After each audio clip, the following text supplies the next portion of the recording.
Hey everyone, Creature Hunt Guy here. Gee, it's been a while, hasn't it? Yeah, sorry about that. I went on vacation to none other than the Big Apple, the city that never sleeps, New York City.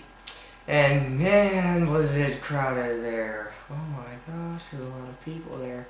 But yes, you guys have a nice city, but I would not want to live there personally. But no offense to my New York subscribers, you guys are great.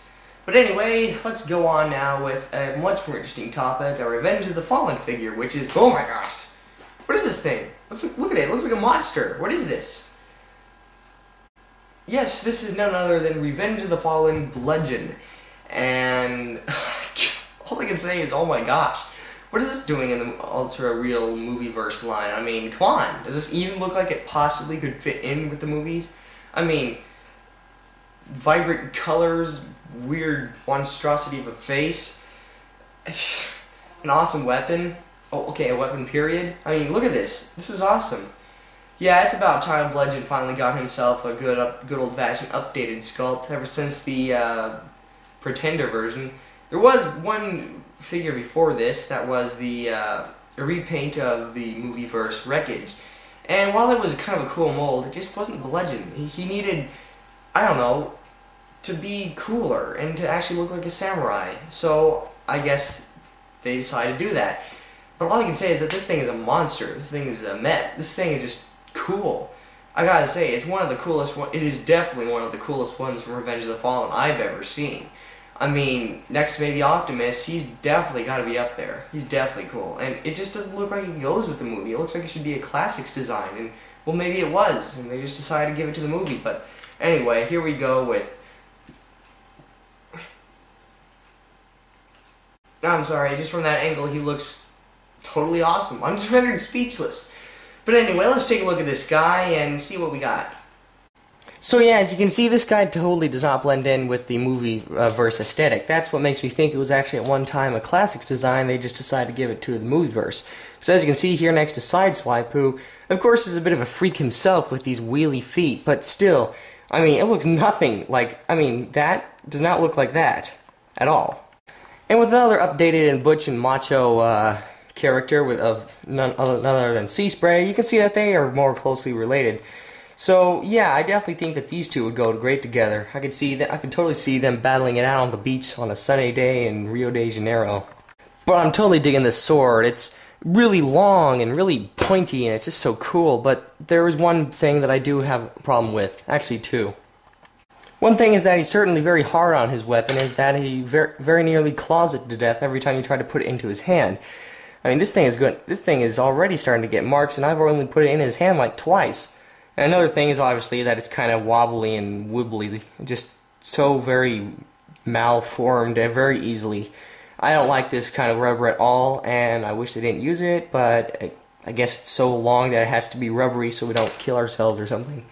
But it is very cool. It's just, I think, gosh, between the two, between this one and Drift's, I gotta say, I really like this one a lot, because it kind of looks like a katana, which is, I guess, what it's supposed to be, seeing as how he's a, you know, samurai. That's his whole thing.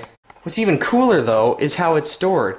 See, here is the tank cannon, and here it just goes in and kind of caps it off like that. Totally cool. But not only that, is that you open it up back here, and boom! Yes! A little knife. Totally awesome. That's exactly what this guy needed. So, weapon storage in a very, very subtle and hidden way. Now, before I bludgeon him to death with all my... haha, no, never mind the pun. Before I bludgeon him to death with all my praise and total wonder at this entire thing, let me just get down to the cons, which there really isn't any. The only thing I guess could be better is that his arms look a little bit spindly, but it also looks cool because he looks sort of skeletal, and as with that face, oh my gosh. I'm not sure what exactly it's supposed to look like. Obviously that's a samurai's helmet or something, but is it supposed to be a skull? Isn't that like Skullgrin's gimmick he's dealing there? I don't know, but it looks awesome, and I just think he is awesome, and the whole thing is awesome. Another thing I really love about this guy is how the tank treads kind of... oops. Sorry about that. Another thing I love about this guy is how these tank treads kind of fold to make him look sort of like armor on his sides like that. Totally dig that. And I'm just totally loving his color scheme.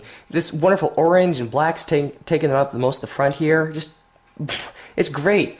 These little strange little claw feet, they're just pure orange, and I just love that because I like orange, especially on robots like this. I mean, totally looks like a bad dude. You even have a little bit of mecha live down here. Oops. Like that. So, you know, that's cool, right? But yeah, I love Bludgeon. I totally do. Of all the obscure comic book characters like Straxus, Skullgrin, Thunderwing, I gotta say Bludgeon is definitely my favorite by far. And I'm so glad that he got a proper, real update to his original character. This is totally what Bludgeon needed. He needed, well, to be big and butch and scary. I mean, he's got a skull for a face. I mean, come on. So yeah, it's totally digging this thing, but wait until you see how the alt mode comes together. It's amazing. Whoa, man! Now this is what I'm talking about. This is exactly the kind of thing that the Decepticons needed for the Revenge line. I mean, come on! Those stupid Constructicons took up almost all the space, leaving only very few bad guys that could actually, you know, kick some tailplay. Now the transformation on this guy is a bit tricky, and at times it's really difficult, but if you can actually get it to fit up and all the panels line up, it's totally worth it. I mean, this is just a nice green tank. It reminds me of those tanks that they used to see on old movies, Godzilla movies and stuff like that. Just, you know, a tank. But once again, the thing that, because of the transformation, one thing I am a little bit disappointed about is that, I mean, since the sword goes in here and it's made of that crummy plastic, it kind of droops and bends a little bit. Same with this machine gun up here. It just looks a little sad and depressed and misshaped. But if you can get around that, and if you can't, then you're an idiot. That this thing is absolutely the most, well, I can't say it's the most perfect tank. Although, yeah, it basically is. It's just that a certain Jolly Green Giant may be a little bit cooler.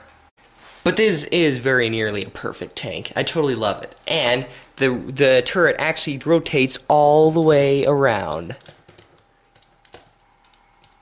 Yeah, that's what I'm talking about. It also rolls very nicely too, which is surprising due to the wheels under here. But it actually works. The tank treads don't actually move, but that would have kind of been scary if, you know, that would have been scary to do with the transformation and all. It's complex enough as it is, and it's totally perfect enough as it is. I also love it how all the green, nice green, army green colors are all on top, and all that silly orange is on the bottom, so you can totally have a regular looking tank, and then a totally awesome robot that looks like a monster. That is what Robots in Disguise is all about. This thing is absolutely the tops. I definitely think it's by far one of the best Revenge of the Fallen guys ever. Not maybe the best, but by far one of the best. And for only a Voyager price, it's absolutely amazing what you're able to get. I mean, you get a perfect robot mode that looks like a monster, but not in a bad way, such as Demolisher or something. It just looks so cool and threatening at the same time. You also get two very awesome weapons, and while they're made out of kind of pliable material, it still looks neat to hold and everything. Then you get a very wonderful tank mode, alt mode, and it's just a wonderful green tank. It just looks great. Great to hold. I mean, it feels nice. It feels nice when you hold it. It really does. And then finally, transformation, while it is a little bit tricky, it is also very pleasing and ends you up with just exactly what a Transformer is all about. A weird-looking robot transforming into an everyday vehicle. I definitely think that this is one of the best things ever. And I'm also happy to hear that Bonsai-tron is getting a release as well. And apparently it's going to be a repaint of old Bludgeon here, and even though I'm not all about repaints, I definitely think that this one would be worth your get. So either Bonsai-tron or Bludgeon. I prefer Bludgeon because of the colors, but Bonsai-tron is the same sculpt, so, you know, either way on that one. But definitely you should get one of these guys, because it is absolutely awesome, and is one of the high peaks and perks of the Revenge of the Fallen line. Whether or not you like the movie aesthetic, you gotta say it, this one is cool. This one is one of the best. So definitely go get Bludgeon. It's gonna be hard to find now, but you can definitely find them on eBay for maybe 17 bucks, shipping and everything, so definitely jump at that chance. I definitely think you should get it. I'm Creature Hunt Guy. This is Revenge of the Fallen Bludgeon, and I'll see you later.